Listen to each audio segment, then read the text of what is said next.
बैठ के लोग खाते हैं, बिस्तर पर नहीं खाना चाहिए।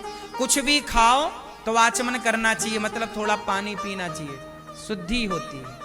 अब आप लोग क्या करते हैं, खाए बिना पानी पिए घूम रहे हैं, इससे क्या होगा, नेगेटिविटी। इस संसार में दो चीजें हैं, पॉजिटिविटी और, जैसे लोग कहते हैं ना प्रेत आत्मा, भूत पिशाच, ये सब क्या है, ये कुछ दिखता नहीं है, ये नेगेटिविटी है, नेगेटिव थॉट है।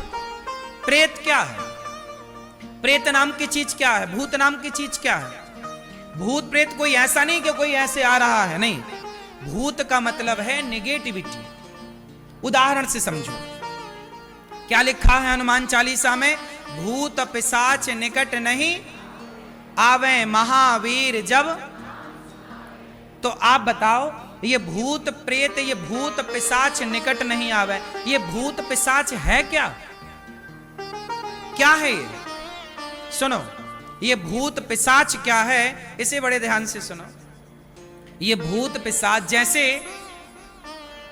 जैसे हमारे देश में बहुत लोग आत्महत्या कर लेते हैं। एक नाम बता रहा हूं, सुशांत सिंह राजपूत।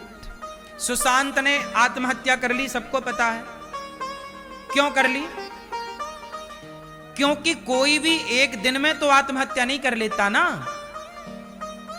भाई, बार बार उसके मन में आत्महत्या करने के विचार आए होंगे, थॉट आए होंगे, मर जाते हैं, अब मर जाते हैं, अब मर जाते हैं। एक बात याद रखना, जब आपके भीतर नेगेटिविटी आने लगती है ना, तो पॉजिटिविटी के दरवाजे बंद से हो जाते हैं। फिर कोई कुछ सुनाए समझाए समझ में नहीं आता। जिसे बोलते हैं विनाश काले विपरीत। हाँ, ये जो गलत थॉट आपके भीतर आ गए, गलत विचार जो आपके भीतर आकर कब्जा कर लिया, जो बार बार आपको परेशान, डिप्रेशन क्या है, तनाव क्या है, यही भूत प्रेत है, नेगेटिविटी। इस ब्रह्मांड में नकारात्मक ऊर्जा भी है और सकारात्मक ऊर्जा भी है, हाँ या ना?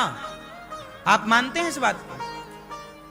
कई बार हम ऐसी जगह जाते हैं जहां हम पॉजिटिविटी से भर जाते हैं, अपने आप हैप्पी हो जाते हैं, खुश, बोलो हाँ। और कई जगह ऐसी होती है जहां जाने से हम लोग बिल्कुल भयानक सा दृश्य दिखता है, भयानक सा दृश्य दिखता है, डर लगने लगता है, परेशान होने लगते हैं। मतलब वो जगह का भी दोष है, वो नेगेटिविटी से भरी जगह है। आप एक बात बताओ ना, आप मंदिर जाओ और शमशान जाओ, दोनों जगह की ऊर्जा आपने महसूस की कि नहीं? बोलो हाँ। मंदिर जो है पॉजिटिविटी से भरा है, जबकि शमशान में आप जाएंगे तो थोड़ा सा आपको शुरुआत में, बाद में शमशान जरूर जाना चाहिए, ताकि वहां से हमें बड़ी सीख मिलती है कि आज जो ये आदमी जल रहा है, ऐसे हमें एक दिन जलना है। घमंड किस बात का है साहब, ये सबक वहीं से मिलती है। आपको हम केवल ये बता रहे हैं कि इस ब्रह्मांड में दो चीजें हैं, नेगेटिविटी और पॉजिटिविटी। अब यदि आपने एक चीज ध्यान दिया होगा, आपके घर में मच्छर मक्खी कहां होते हैं ज्यादा? जहां शुद्धि होती है वहां, या जहां गंदगी होती है वहां?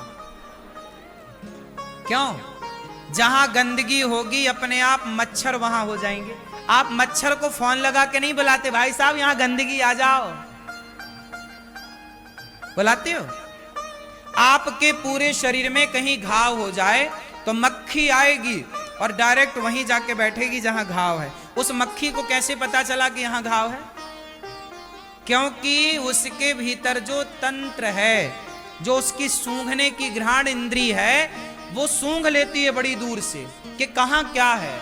उसी तरह जब आपके आसपास गंदगी होती है, विचारों की गंदगी, आप गलत चीज देखते हैं मोबाइल पे, गलत चीज सुनते हैं, गलत लोगों के साथ, शराबियों के साथ आपका उठना बैठना है, गंजेड़ियों के साथ आपका उठना बैठना है, तो क्या होगा? वो निगेटिविटी आपकी तरफ खींची चली आएगी और आपको क्या करेगी? वो नेगेटिविटी आपके ऊपर बैठ जाएगी और फिर आपके मन में गलत गलत ही विचार आएंगे। क्या विचार आएंगे? गलत। वो गलत विचार इस हद तक पहुंच जाते हैं कि व्यक्ति को वो आत्महत्या की प्रेरणा देने लग जाते हैं। आत्महत्या की प्रेरणा कोई और नहीं देता, खुद के भीतर के विचार कहते हैं कि यार मर जाओ, सारे दरवाजे बंद हैं। और फिर आदमी सोचता सोचता एक दिन फंदे पर लटक जाता है। जो भी आत्महत्या करता है वो एक दिन में नहीं करता, महीनों तक पहले सोचता है। बात सही है कि गलत है? महीनों तक प्लानिंग करता है। भाई मैं सवाल पूछ रहा हूं आप सबसे कि ये उसके मन में विचार आया ही क्यों? ये विचार क्यों नहीं आया कि मैं वृंदावन चलूं? ये विचार क्यों नहीं आया कि मैं कथा सुनने चलूं? आप लोगों के अंदर तो आया कि चलो वृंदावन चलें, चलो कथा सुने, चलो झूमें, चलो नाचें, चलो गाएं, चलो आनंद से भगवान का कीर्तन करें, क्योंकि आपके भीतर पॉजिटिविटी है। उन लोगों के अंदर पॉजिटिविटी नहीं है, वही है भूत पिशाच। जो कथा सुनेगा, सत्संग करेगा, अपने घर को पॉजिटिव रखेगा, उसके पास कभी भूत पिशाच नहीं आएंगे, भूत पिशाच निकट नहीं आवे। महावीर मतलब जहां भगवान का कीर्तन कथा, भगवान का गुणगान है, वहां भूत पिशाच मतलब नेगेटिविटी। बात समझ में आई? इसलिए आप लोगों से मैं प्रार्थना करूं कि अपने बाहरी शरीर को भी शुद्ध रखो और आंतरिक मनस्थिति को भी शुद्ध रखो। ठीक है? ये कैसे होगा? तन पवित्र सेवा किया।